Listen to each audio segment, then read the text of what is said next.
Hello students, welcome to Learno Science.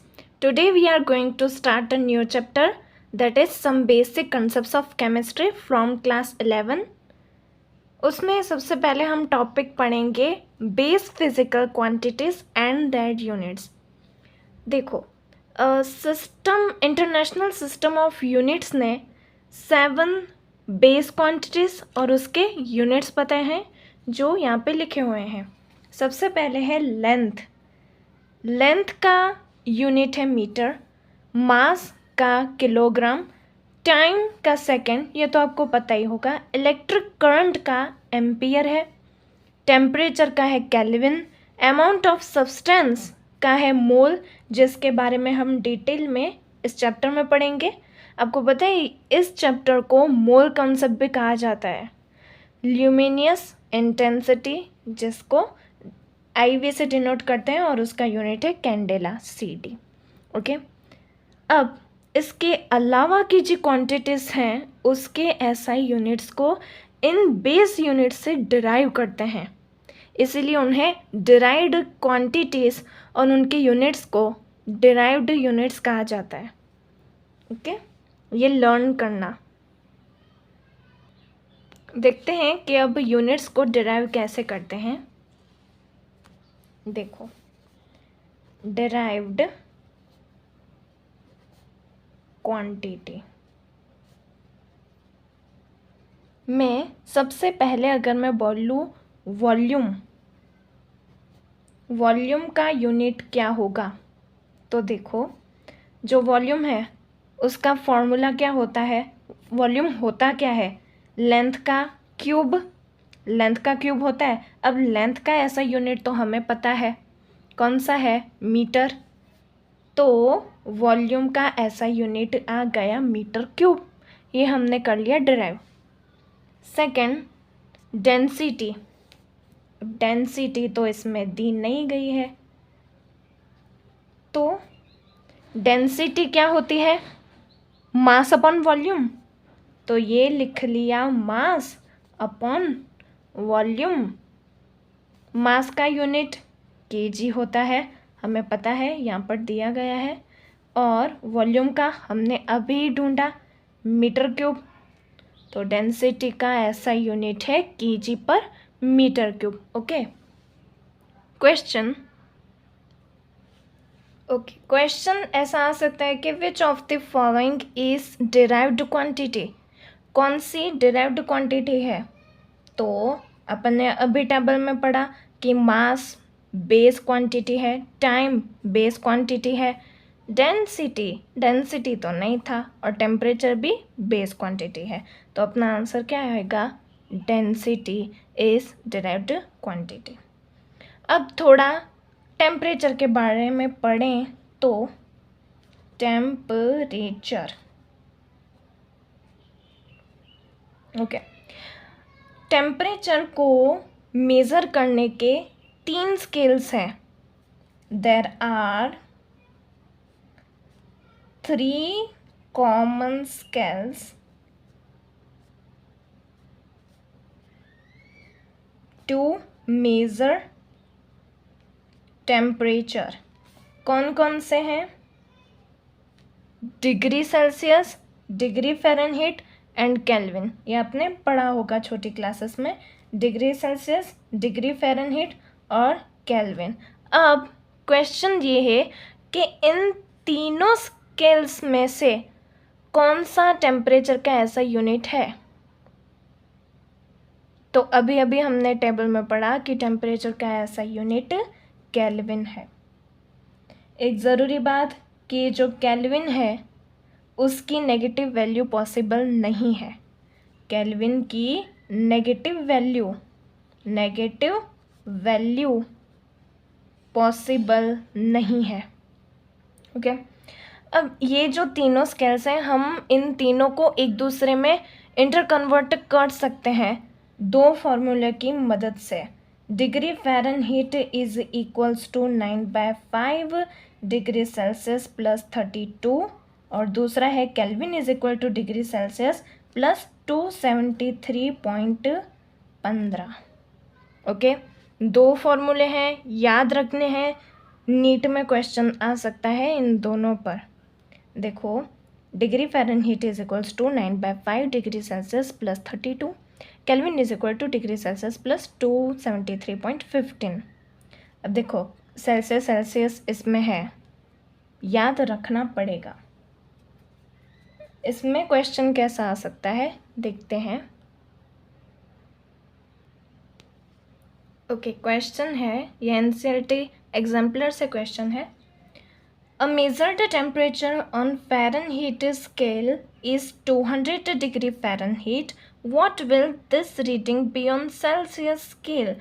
तो हमारे पास दो फॉर्मूले हैं, कौन कौन से? एक तो degree Fahrenheit is equals to 9/5 degree Celsius plus 32, और दूसरा है kelvin is equal to degree Celsius plus 273.15।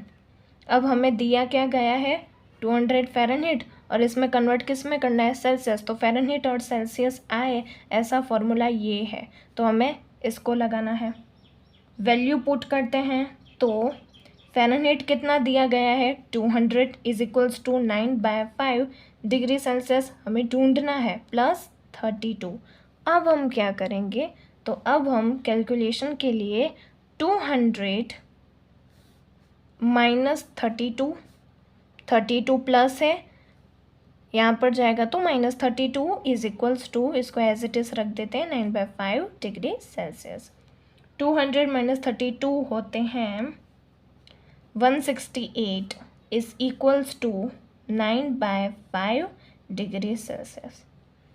अब degree Celsius is equals to 168 multiply by 5 divided by 9, 168 into 5/9। तो अपना आंसर आएगा 93.333। ओके, तो correct option is option A, 93.3 degree Celsius. ये question important है, ये फॉर्मूले दोनों इम्पॉर्टेंट है। Okay okay, next. ओके, तो नेक्स्ट टॉपिक है हमारा प्रीफिक्सेस। तो देखो, जो ऐसा यूनिट्स हैं उसमें कुछ प्रीफिक्स यूज़ किए जाते हैं जो आपको याद रखने हैं। अब इसमें एक कॉन्सेप्ट पता है क्या है, कि अगर मैं आपसे पूछूं कि एक पिकोमीटर वो कितना मीटर होता है, और दूसरा सवाल कि 1 मीटर कितना पिकोमीटर होता है, बस इन दो, ये लर्न करके इन दो सवालों का आंसर दे दीजिए। ओके, तो 1 पिकोमीटर इज इक्वल टू कितने मीटर? ये दोनों साइड बराबर होनी चाहिए। जहाँ भी आपको ये दिखता है पिको, तो आपको ठोक देने का ये 10⁻⁻12, 10⁻⁻12। तो 1 picometre is equals to, pico means 10⁻⁻12 और मीटर का मीटर। अब 1 मीटर इज इक्वल टू कितना पिकोमीटर होगा? तो देखो, यहाँ पर पिको का मतलब क्या होता है? 10⁻⁻12 होता है, तो यहाँ पर 10⁻12 आएगा। तो 12 - 12 0 हो गया, मतलब मीटर दोनों साइड बराबर हो गया। ओके, अब जैसे कि मैं बोलूँ 1 नैनोग्राम कितने ग्राम के बराबर होता है, तो जहाँ नैनो दिखा आपने ठोक दिया 10⁻⁻9। ओके, अब अगर मैं पूछूं कि 1 ग्राम कितने नैनोग्राम के बराबर होता है, तो यहाँ पर -9 है ना, तो 10⁻9। ओके, जस्ट उसका उल्टा। बस याद ये रखना है कि जहाँ नैनो दिखे वहाँ 10⁻⁻9, और नैनो है पहले से ही, तो 10⁻9 कर दो ना। ओके, इसके ऊपर से एक्सरसाइज का क्वेश्चन करते हैं। ये एनसीईआरटी बैक एक्सरसाइज का क्वेश्चन है, और आपको तो पता ही है कि एनसीईआरटी के किसी भी कोने से नीट में क्वेश्चन आ सकता है। तो पहले टाइप का क्वेश्चन तो ये है, बिल्कुल सिंपल है कि माइक्रो क्या होता है, 10⁻⁻⁻6। अगर आपको ये लर्न होगा तो आपको ये आ जाएगा। डेका क्या होता है, 10। मेगा क्या होता है, 10⁻6। Giga 10⁻9। Femto 10⁻⁻15। Okay, next question. Okay, तो एनसीईआरटी बैक एक्सरसाइज का एक क्वेश्चन है, fill in the blanks in the following conversions. उसमें सबसे पहले है कि 1 किलोमीटर कितने मिलीमीटर के इक्वल होता है और 1 किलोमीटर कितने पिकोमीटर के इक्वल होता है। तो सबसे पहले तो इसको किलोमीटर को बेस यूनिट मीटर में कन्वर्ट कर देते हैं। 1 किलोमीटर होता है 10⁻³ मीटर के बराबर, मतलब 1 किलोमीटर होता है 1000 किलोमीटर मीटर के बराबर। प्रीफिक्स इसमें ये दिया था कि किलो यानी कि 1000, तो ये आ गया 1000 मीटर। ओके, अब ये भी पता होगा कि 1 मीटर होता है 100 मिलीमीटर के बराबर। Okay,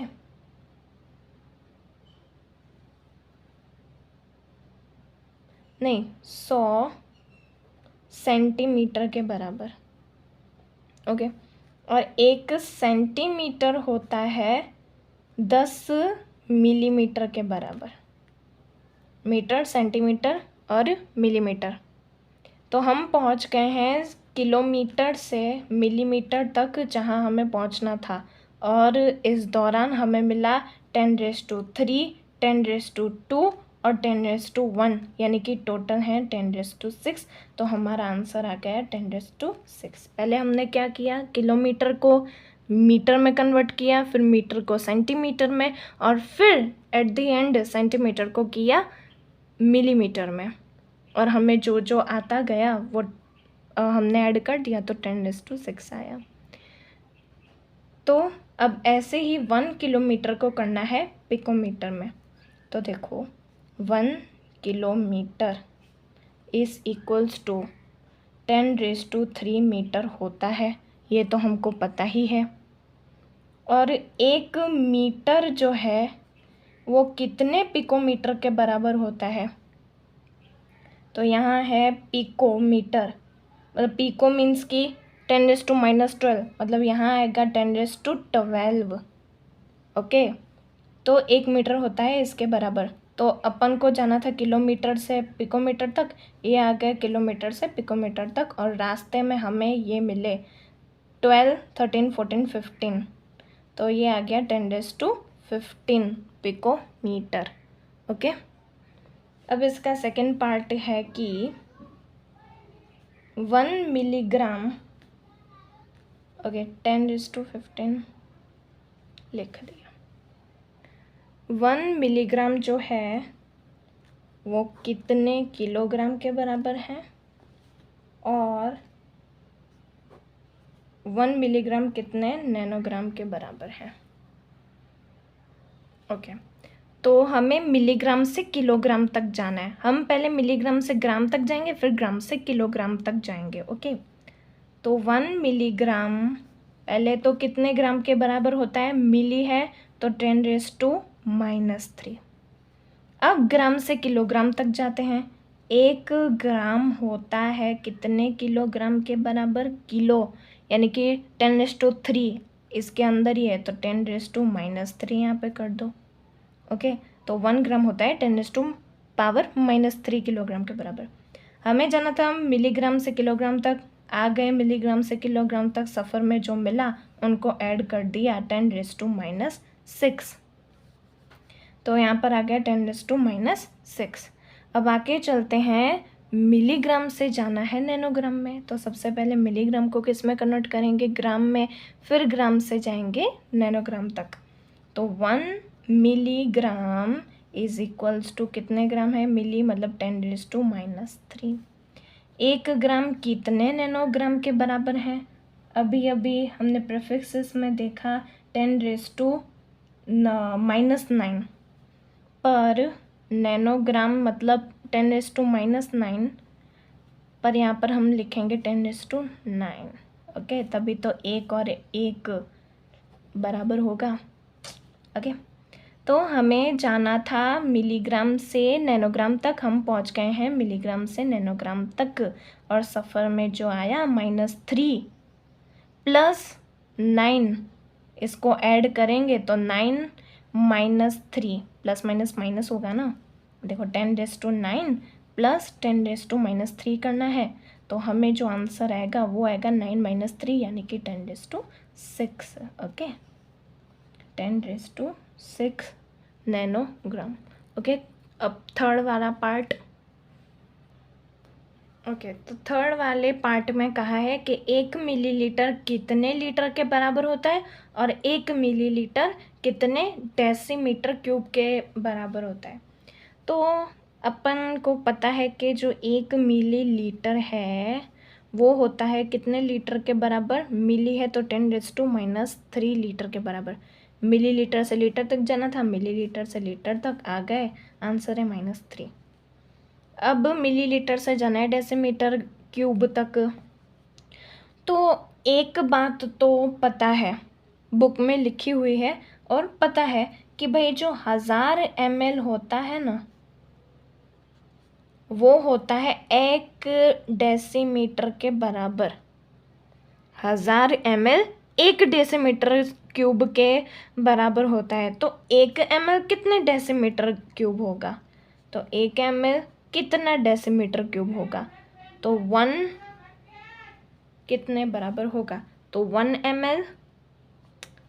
ml multiply by 1 decimetre cube divided by 1000 ml।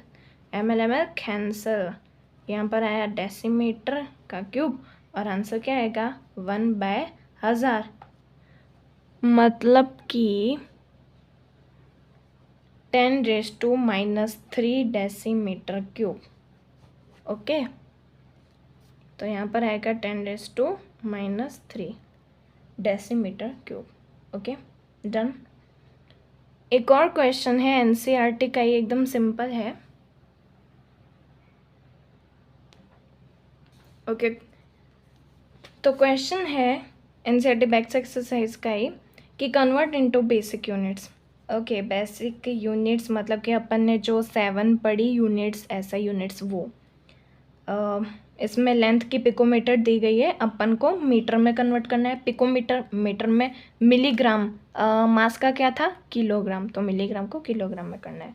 सबसे पहले स्टार्ट करते हैं 28.7 पिकोमीटर, वो कितने मीटर के बराबर होता है। ओके, तो 28.7 ऐसे ही लिख दिया। पिको, पिको का मतलब है 10⁻⁻12, 10⁻⁻12, ये हमने ठोक दिया, ये वैल्यू याद थी तो रख दी। ओके, सेकंड भी ऐसा ही है कि 15.15 पिकोमीटर इज इक्वल्स टू कितना मीटर, तो बस 15.15 कर दो, 15.15 पिको। पिको जहाँ भी हो वहाँ अपन को पता है कि 10⁻⁻12 रखना है, और मीटर। ओके, थर्ड में है 25365 मिलीग्राम। इसमें इसको हम पहले कन्वर्ट करेंगे ग्राम में, फिर ग्राम से फर्दर किलोग्राम में करेंगे। तो 25365 मिली को हम क्या लिखते हैं 10⁻³ ग्राम का ग्राम, ये हो गया ग्राम में। और अपन को अब करना है किलोग्राम में, तो अपन को पता है कि भाई 1 ग्राम जो होता है ना वो होता है 10⁻³ किलोग्राम के बराबर। 10⁻³ 10⁻³ हो गया 1 ग्राम। ओके, 1 ग्राम होता है 10⁻³ किलोग्राम के बराबर। तो इतने ग्राम कितने किलोग्राम के बराबर होगा, 25365 मल्टीप्लाई बाय -3 ग्राम कितने किलोग्राम के बराबर होगा? चलो करते हैं कि ये क्या बोलते हैं 25365 multiply by 10⁻³ gram into 10⁻³ kilogram divided by 1 gram. Gram gram cancel, जो भी आंसर आएगा किलोग्राम में आएगा। और -3 कितने होते हैं? -6। -3 प्लस -3 प्लस माइनस माइनस तो ये आएगा -6। 25365 इंटू 10⁻⁻6 ये हो गया किलोग्राम। ओके, ये है हमारा सॉल्यूशन। अब आगे बढ़ते हैं टॉपिक पे। तो हमारा आगे का टॉपिक है अनसर्टेनिटी इन मेजरमेंट। ओके, थोड़ा आगे कर लेते हैं। अनसर्टेनिटी इन मेजरमेंट। ओके, इसमें हम 3 टॉपिक पढ़ेंगे। कौन कौन से? सबसे पहले हम पढ़ेंगे साइंटिफिक नोटेशन।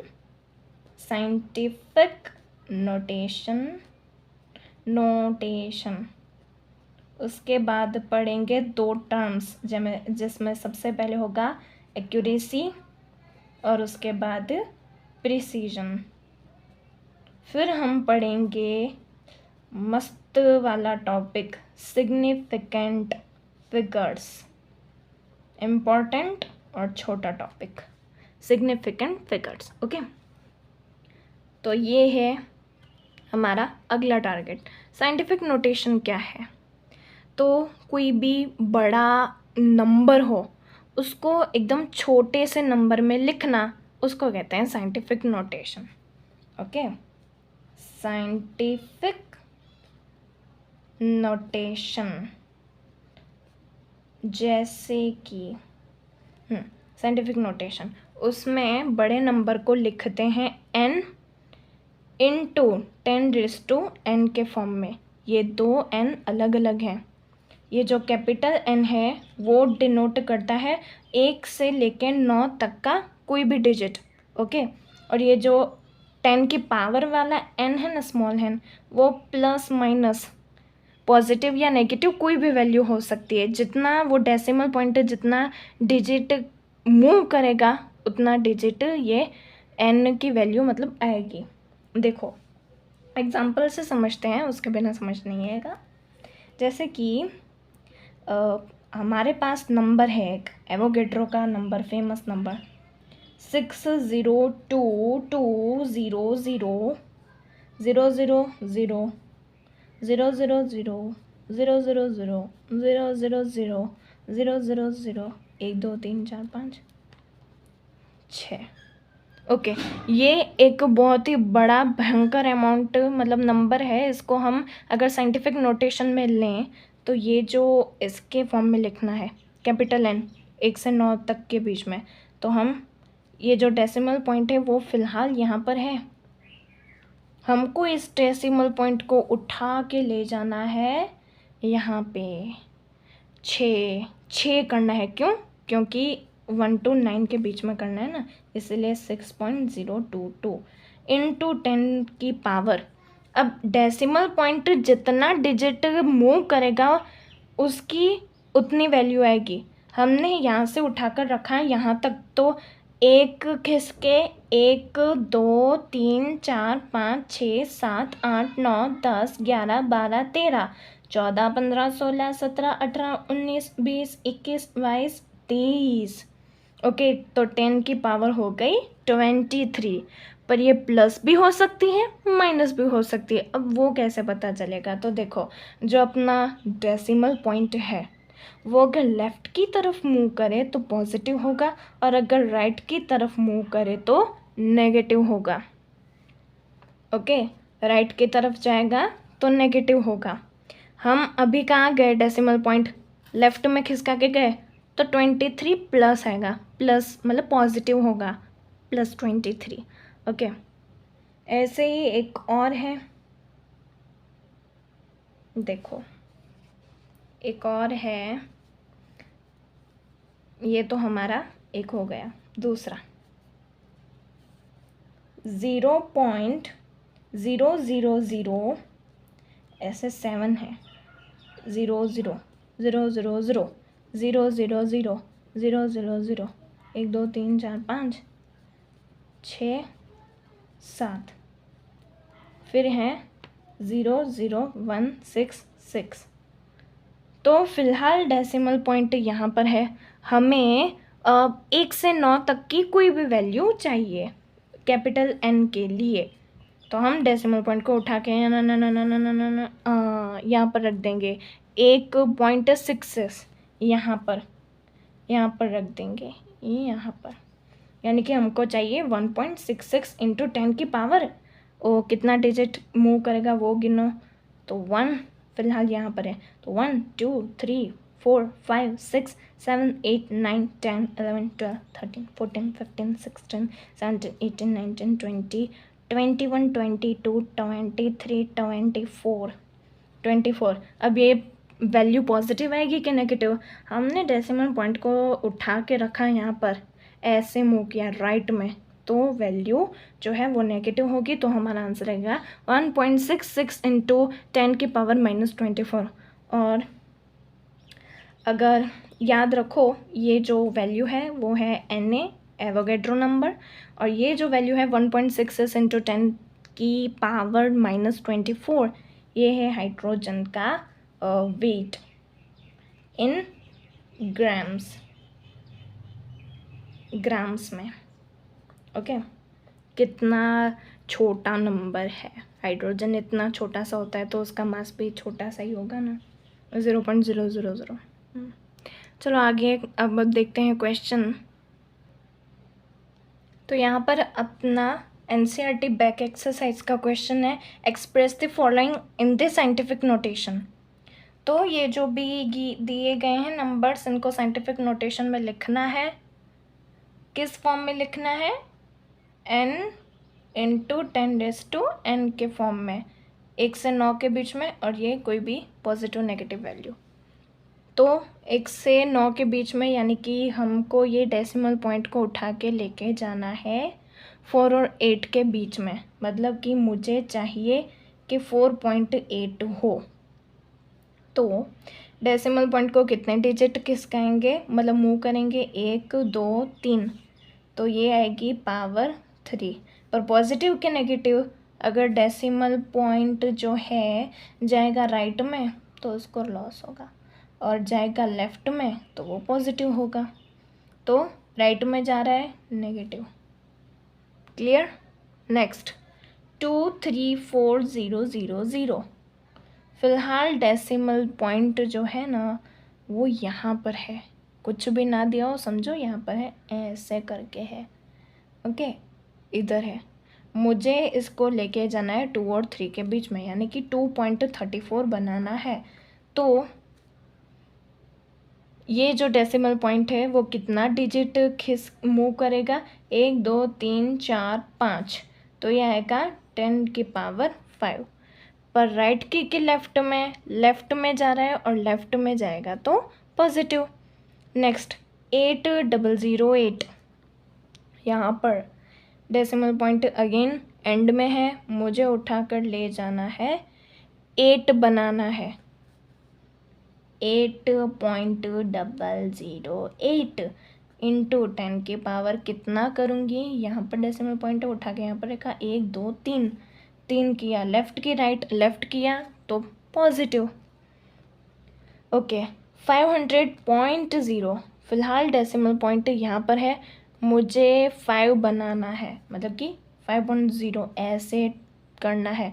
तो मैं 1 और 2 डिजिट खिसकूँगी लेफ्ट की ओर, तो पॉजिटिव आएगा। Okay next 6.0012।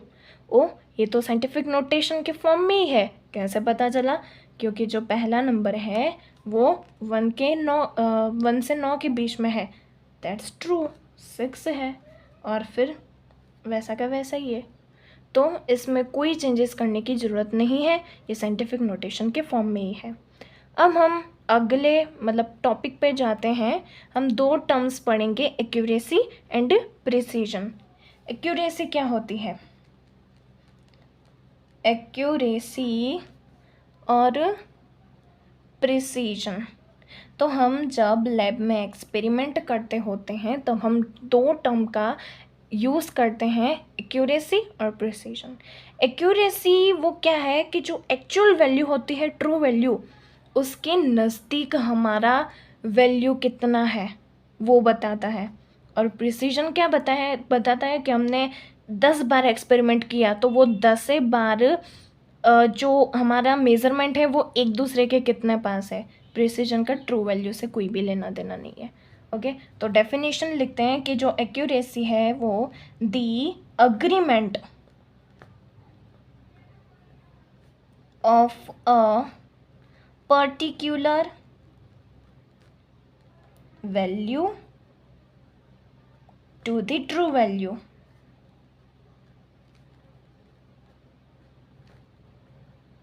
मतलब कि अपनी जो वैल्यू है वो ट्रू वैल्यू के नज़दीक है, ट्रू वैल्यू के क्लोज है। जैसे कि मैं कहूँ कि मेरी ट्रू वैल्यू है 20 ट्रू वैल्यू है और मैंने मेज़र किया 18.1, 19.1 और 21.2, तो ये जो मेज़रमेंट है वो मेरी ट्रू वैल्यू के नज़दीक है, क्लोज है। देखो ना, 19.1 20 के क्लोज है, 21.2 यस 20 के क्लोज है, तो ट्रू वैल्यू के नज़दीक मेज़र होगा तो वो एक्यूरेसी होगा। और प्रिसीजन की अगर डेफिनेशन की बात करें तो क्लोजनेस ऑफ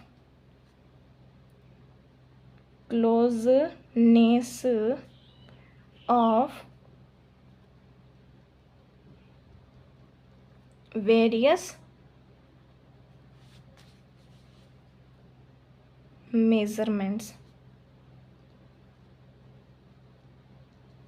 जो भी हमने मेज़रमेंट किया वो एक दूसरे के नज़दीक है। जैसे कि अब मेरी वैल्यू समझो ट्रू वैल्यू 20 है, ओके, और मैंने मेज़र किया 24.1, 24.2 एंड 24.3। तो देखो 24 और 20 ट्रू वैल्यू से तो कितना दूर है, तो ट्रू वैल्यू से तो कोई लेना देना नहीं है, पर एक दूसरे के तो देखो कितने क्लोज हैं। 21.4, 24.1, 24.2, 24.3 एक दूसरे के कितने क्लोज हैं, तो जो मेज़र है वो ईच अदर के क्लोज हो प्रिसीजन, ट्रू वैल्यू के क्लोज हो एक्यूरेसी, सिंपल। अब इसमें से भी क्वेश्चन आता है कि कौन सा प्रिसीजन है और कौन सा एक्यूरेट है। पहला क्वेश्चन तो हमारी एनसीईआरटी की टेक्स्ट से ही है कि स्टूडेंट ए है, उसने 2 बार एक्सपेरिमेंट परफॉर्म किया और वैल्यू लाई 1.95 एंड 1.93, तो एक्यूरेट है कि प्रिसीजन है। दूसरा स्टूडेंट बी है, उसने भी एक्सपेरिमेंट किया और वैल्यू लाई 1.94 और 2.05, ओके। स्टूडेंट सी ने कहा मैं भी क्यों बाकी रहूं, मैं भी प्रैक्टिकल करूंगा, तो स्टूडेंट सी ने भी प्रैक्टिकल किया और वैल्यू लाई 2.01 एंड 1.99, और ये जो एक्सपेरिमेंट किया उसकी ट्रू वैल्यू है 2100। ट्रू वैल्यू क्या है? ट्रू वैल्यू शोरूम नहीं, एक्चुअल वैल्यू है 2.00, ओके। तो कौन सी एक्यूरेट है और कौन सा प्रिसीजन है वो हमें बताना है। तो देखो ट्रू वैल्यू है 2, 95 एंड 93, क्या लगता है 2 के नज़दीक है? नहीं, ट्रू वैल्यू के नज़दीक तो नहीं है, तो मतलब एक्यूरेट नहीं है। पर 1.95 एंड 1.93 मतलब 0.02% का डिफरेंस है, 95 एंड 93, सिर्फ 5 और 3 इसका ही फ़र्क है, एक दूसरे के नज़दीक है, यानी कि प्रिसीजन है।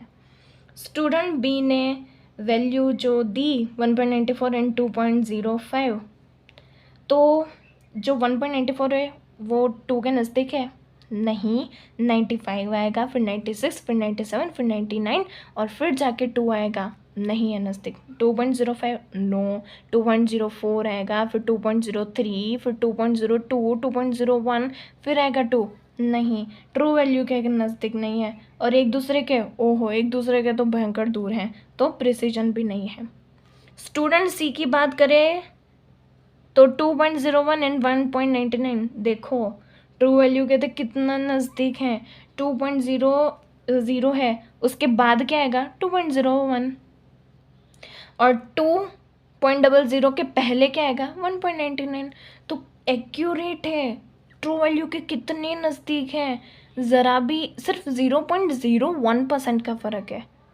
और प्रिसीजन एक दूसरे के, ओहो, 1.99, फिर 2, फिर 2.01, तो ये प्रिसीजन भी है क्योंकि एक दूसरे के नज़दीक भी हैं। ओके, नेक्स्ट हम एक क्वेश्चन करते हैं एनसीईआरटी एग्जाम्पलर का।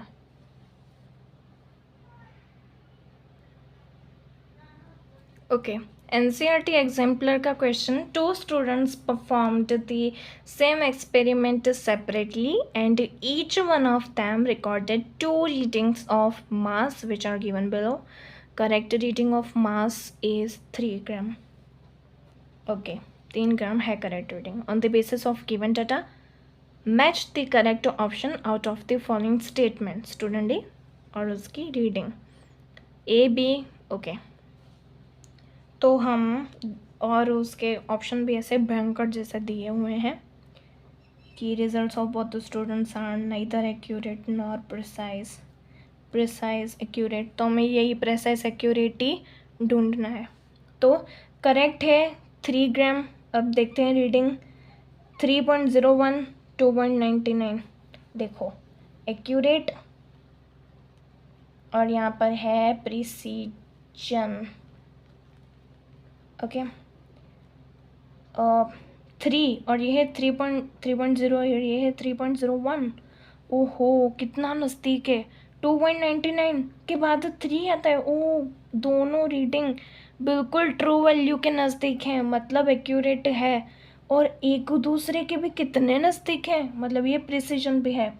स्टूडेंट बी की बात करें 3.05, वेल 3 लाना था, इसने तो 3.05, फिर 3.04, 3.03, 3.02, 3.01, फिर 3.0 आएगा। नहीं यार, यहाँ पर भी ऐसा ही, इतना ही फ़र्क है। एक्यूरेट नहीं है, ट्रू वैल्यू के नज़दीक नहीं है, मतलब एक्यूरेट नहीं है। प्रिसीजन देखते हैं, एक दूसरे के नज़दीक है। 2.95, फिर 2.96, 97, 98, 99, कितना फ़र्क है, तो मतलब ये प्रिसीजन भी नहीं है। तो कौन सा ऑप्शन है, देखो स्टूडेंट ए का दोनों ही सही है। Result of both this students are neither accurate nor precise. Results of student B are neither precise and nor accurate. Neither precise and nor accurate, हाँ। Results of student A are both precise and accurate, yes. Student A का precise और accurate भी है, और student B का जो है वो प्रिसाइज भी नहीं है, एक्यूरेट भी नहीं है। ऑप्शन दोनों ही सही है, बी और सी। तो our correct option is A में तो दोनों ही है, और स्टूडेंट बी का तो दोनों ही नहीं है। ओके, नेक्स्ट टॉपिक करते हैं अपना सिग्निफिकेंट फिगर्स। तो देखो, सिग्निफिकेंट फिगर्स काउंटिंग करने के लिए हमारे पास कुछ रूल्स होते हैं। सिग्निफिकेंट फिगर्स, सिग्निफिकेंट फिगर्स मतलब कि कोई नंबर दिया होता है ना, उसमें कितने मीनिंगफुल डिजिट्स हैं उसको काउंट करना। जैसे कि सबसे पहले रूल है, सबसे पहला, all non-zero digits are significant. All Here I have written rules of significant figures. सबसे पहला रूल है कि all non-zero digits are significant, मतलब कि जो भी ज़ीरो के सिवा के जो डिजिट होंगे वो सिग्निफिकेंट होंगे. यहाँ पर 2, 8, 5 तीनों सिग्निफिकेंट होंगे. तो यहाँ पे कौन सा आएगा? 3 आएगा. 2, 8, 5 तीनों सिग्निफिकेंट हैं. सेकेंड देखते हैं, zeros presenting to first non-zero digit are not significant. मतलब कि देखो, पहला जो सिग्निफिकेंट फिगर होगा उसके लेफ्ट साइड में उसके पहले जितने भी जीरो आएंगे वो सिग्निफिकेंट नहीं होंगे.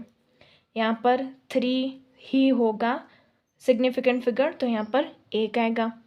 यहाँ पर पहला सिग्निफिकेंट फिगर 5 है, उसके पहले के जो भी ज़ीरो हैं वो सिग्निफिकेंट नहीं होंगे, तो यहाँ पर 5, 2 दो सिग्निफिकेंट फिगर हैं.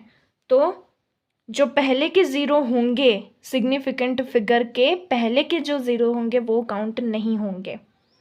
अभी पहले के हो गए, अभी ज़ीरो बीच में हो तो अगर ज़ीरो दो सिग्निफिकेंट फिगर्स के बीच में हो तो वो सिग्निफिकेंट होगा. जैसे कि यहाँ पे 2.005 2 सिग्निफिकेंट है, 5 सिग्निफिकेंट है क्योंकि नॉन ज़ीरो है. उसके बीच के जो ज़ीरो हैं वो भी सिग्निफिकेंट होंगे. तो यहाँ पर कितने होंगे? 4, 1, 2, 3, 4, हाँ 4 सिग्निफिकेंट फिगर होंगे. ओके, बीच के ज़ीरो होंगे. फोर्थ रूल है, अभी अपन ने पढ़ा कि ज़ीरो आगे होगा तो नहीं गिना जाएगा, बीच में होगा तो गिना जाएगा, अगर राइट में हो तो क्या होगा? तो ज़ीरो एंड में या राइट में होगा. ज़ीरोस एट द एंड और right of a number are significant provided they are on the right side of the decimal point. Okay, ये कह रहा है कि डेसिमल पॉइंट हो, अगर नंबर में डेसिमल पॉइंट हो और उसके एंड में या राइट में ज़ीरो हो तो वो सिग्निफिकेंट फिगर होगा. जैसे कि यहाँ पर डेसिमल पॉइंट है, उसके राइट साइड एंड पर है तो ये सिग्निफिकेंट होगा. तो 2 सिग्निफिकेंट है, ये दोनों ज़ीरो भी सिग्निफिकेंट हो जाएंगे. तो यहाँ पर आएंगे 3 सिग्निफिकेंट फिगर्स. 100.0 की बात करें तो 1 सिग्निफिकेंट फिगर है क्योंकि वो नॉन ज़ीरो है. अभी डेसिमल पॉइंट के राइट साइड वाला ज़ीरो भी सिग्निफिकेंट फिगर होगा और 2 सिग्निफिकेंट फिगर के बीच में जो ज़ीरो आएंगे वो ऑटोमेटिकली सिग्निफिकेंट हो जाएंगे. तो यहाँ पर आएंगे 4 सिग्निफिकेंट फिगर. नेक्स्ट, अगर the terminal zeros are not significant if there is no decimal point. अभी यहाँ पर देखिए नंबर है, यहाँ भी लास्ट में ज़ीरो है पर डेसिमल पॉइंट नहीं है ना. तो अगर डेसिमल पॉइंट हो और उसके एंड में हो तो वो सिग्निफिकेंट होंगे. यहाँ पर डेसिमल पॉइंट नहीं है तो ये 2 ज़ीरो काउंट नहीं होंगे, सिर्फ 1 ही काउंट होगा. तो यहाँ पर कितने हैं? 1 सिग्निफिकेंट फिगर है. ओके, तो अभी तक हमने क्या पढ़ा कि भाई नॉन ज़ीरो डिजिट होगा तो वो तो होगा सिग्निफिकेंट फिगर. दूसरा क्या पढ़ा? अगर ज़ीरो आगे हो तो वो काउंट नहीं होगा, अगर ज़ीरो बीच में हो तो वो काउंट होगा, अगर ज़ीरो एंड में, अगर डेसिमल के एंड में होगा तो वो गिना जाएगा, पर डेसिमल के बिना अगर राइट में हो तो वो नहीं काउंट होगा. फिफ्थ रूल है कि exact number has infinite significant figures. Exact number जैसे कि 2 बॉल्स, अभी 2.5 हो सकते हैं क्या बॉल्स? नहीं ना. तो ये एग्जैक्ट नंबर है 2 बॉल्स, तो उसके infinite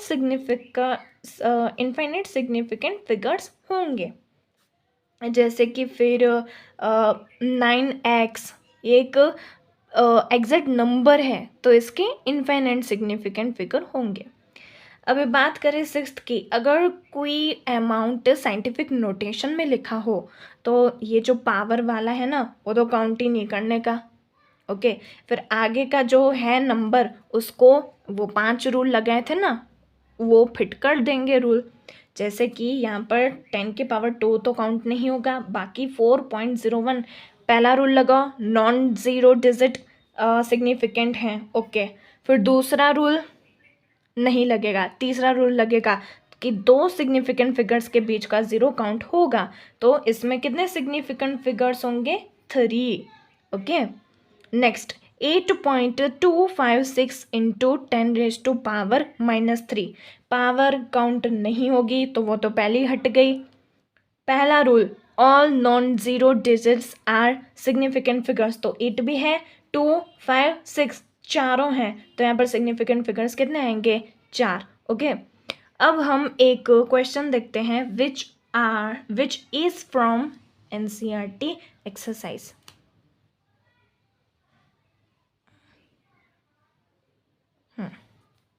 how many significant figures are present in the following? कितने सिग्निफिकेंट फिगर्स हैं? तो देखें यहाँ पर 0.0025 पहला रूल था कि जो नॉन ज़ीरो डिजिट होंगे वो सिग्निफिकेंट हो गए, यानी कि 2 भी है 5 भी है। दूसरा रूल, सिग्निफिकेंट फिगर होगा उसके पहले वाले ज़ीरो सिग्निफिकेंट नहीं होंगे, तो यहाँ पर कितने हैं? 2 significant figure. Second 208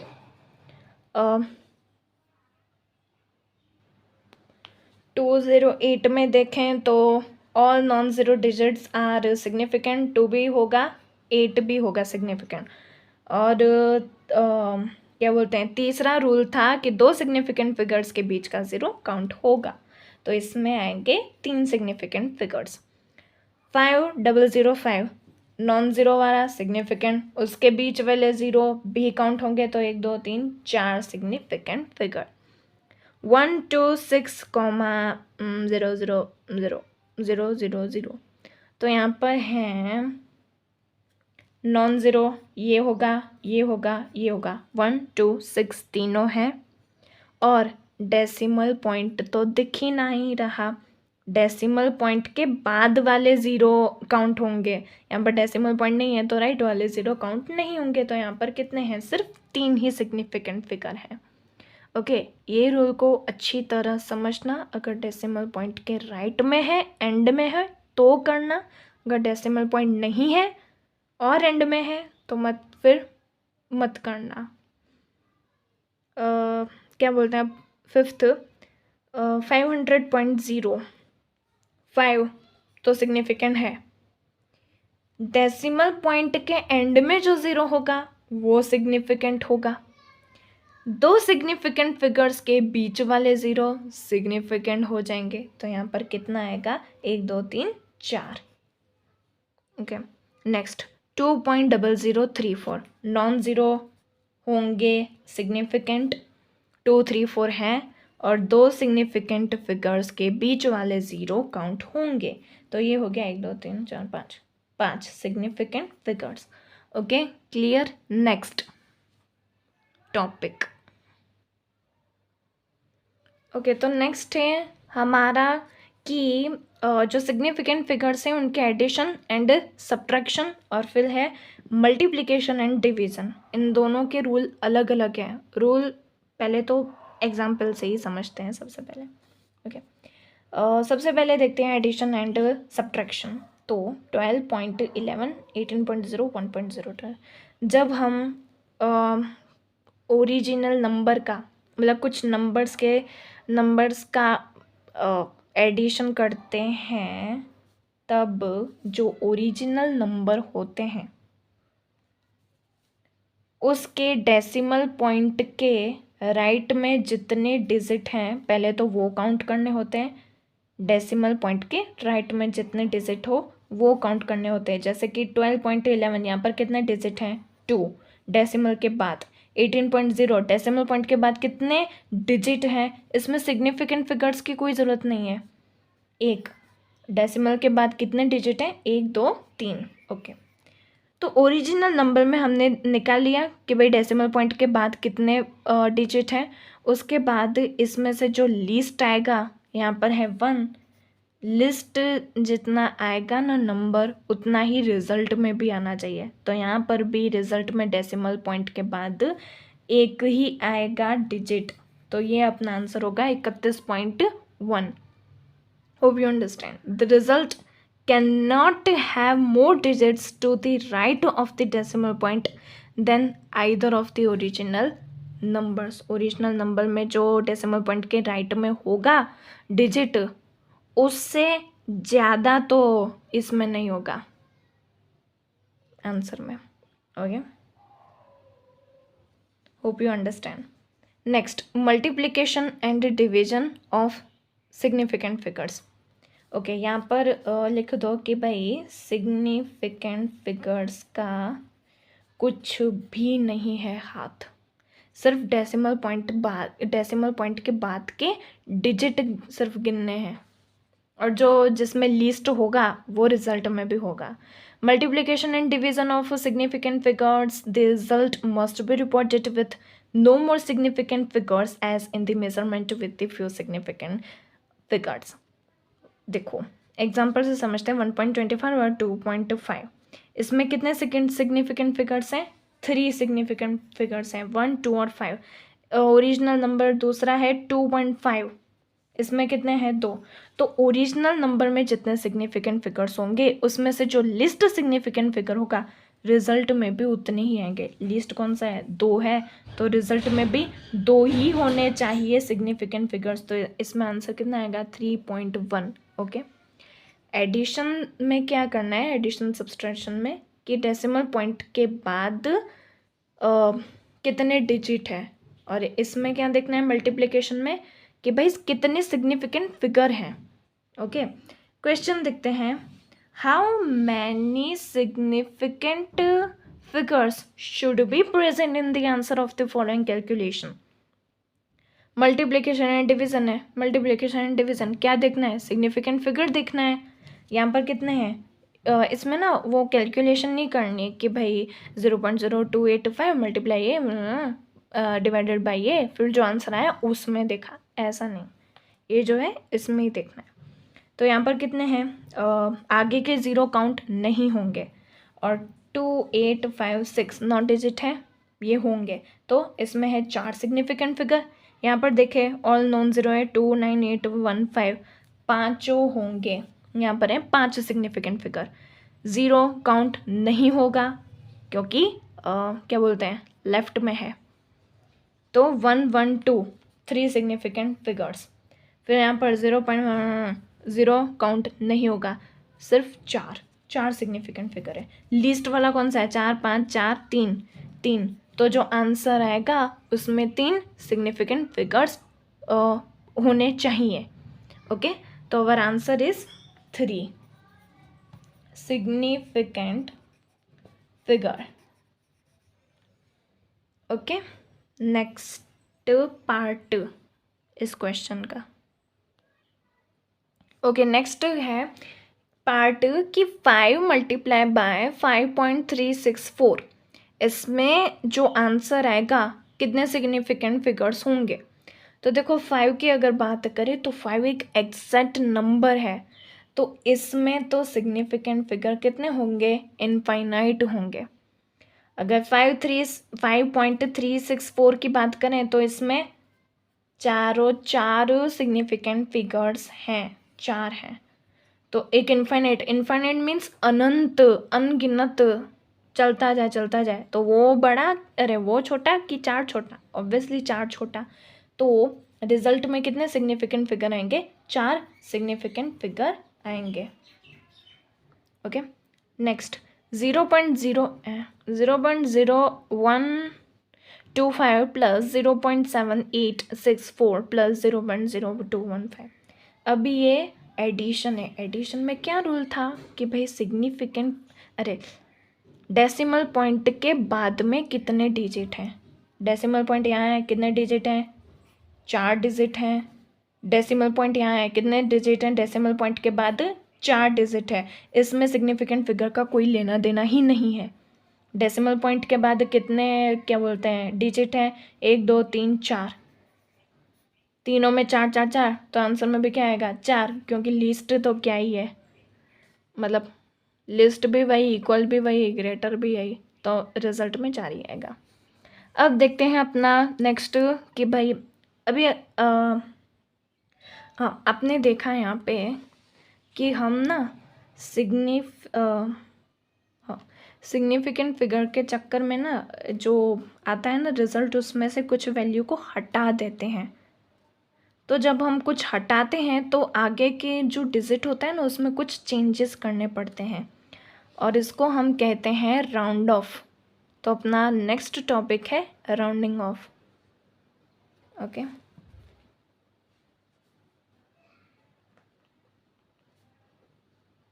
rounding off, round of. Normally हम क्या करते हैं, 19 रुपये हैं तो 20 रुपये करते हैं, ये है राउंड ऑफ।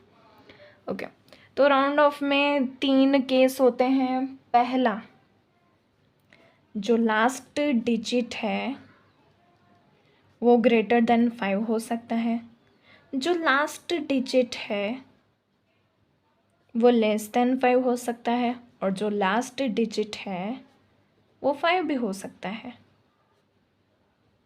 ओके, तो यहाँ पर हम देखें तो एग्जाम्पल से ही समझते हैं। 1.386। ओके, मेरे को ना 2 ही रखने हैं, अरे 3 ही रखने हैं सिग्निफिकेंट फिगर। 138।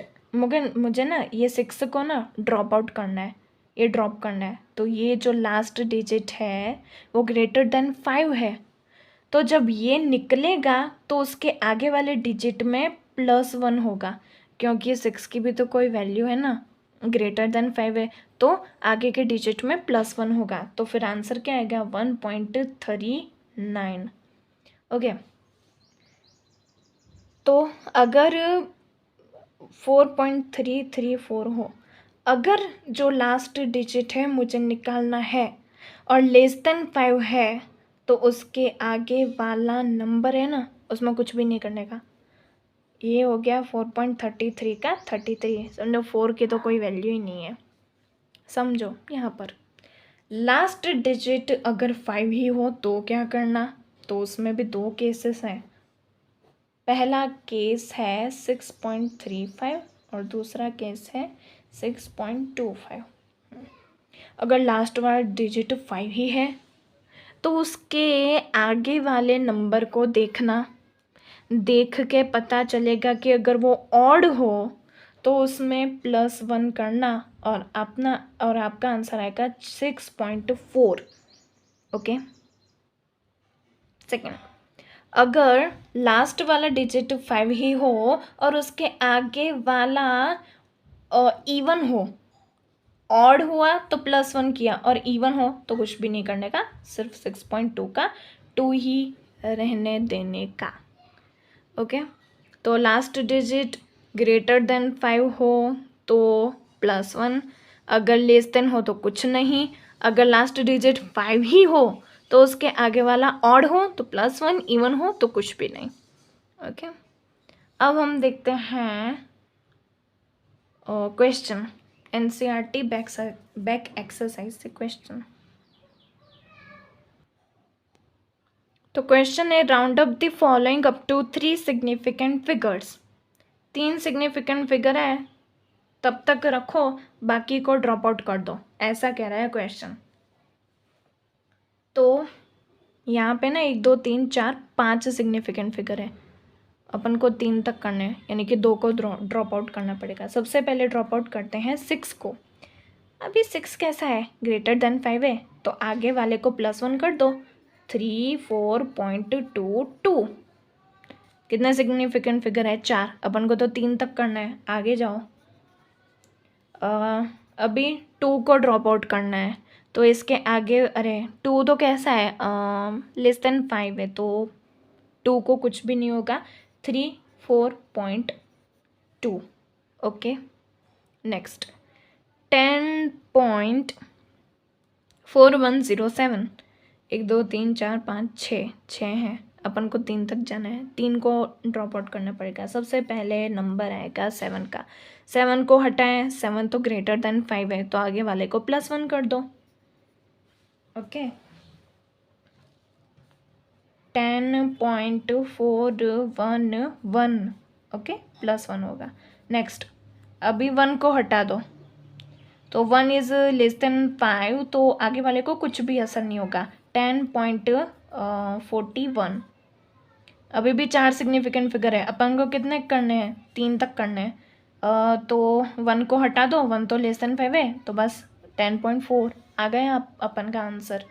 नेक्स्ट 0.04597 इसमें क्या होगा पता है, कितने सिग्निफिकेंट फिगर है, आगे वाले तो काउंट नहीं होंगे, 1 2 3 4, 4 है, अपन को 3 तक करना है, सिर्फ 7 को ही हटाना है और 7 कैसा है, ग्रेटर देन 5 है तो अपन को आगे ऐड करना है। पर पॉइंट टू बी नोटेड 9 के बाद क्या आएगा, 10 आएगा ना, तो 95 की जगह 60 हो जाएगा तो 0.0460 आ जाएगा।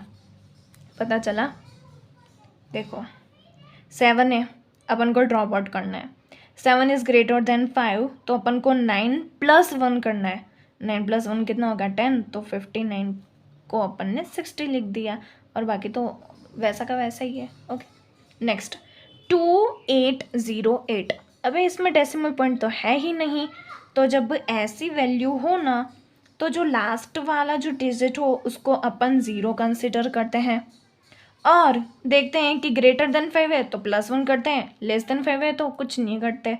तो लिखें 8 को हम लिख दें 0, लास्ट वाले डिजिट को 0 लिखते हैं और अभी 8 है वो ग्रेटर देन 5 है तो 0 + 1 करना तो 1 आएगा। फिर बाकी का एज इट इज़ रख दो 8 और 2 तो 2808 का क्या होगा, 28 10, 8 रुपये थे उसका 10 रुपये होगा, बस राउंडिंग ऑफ ख़त्म। Okay thanks for watching this video.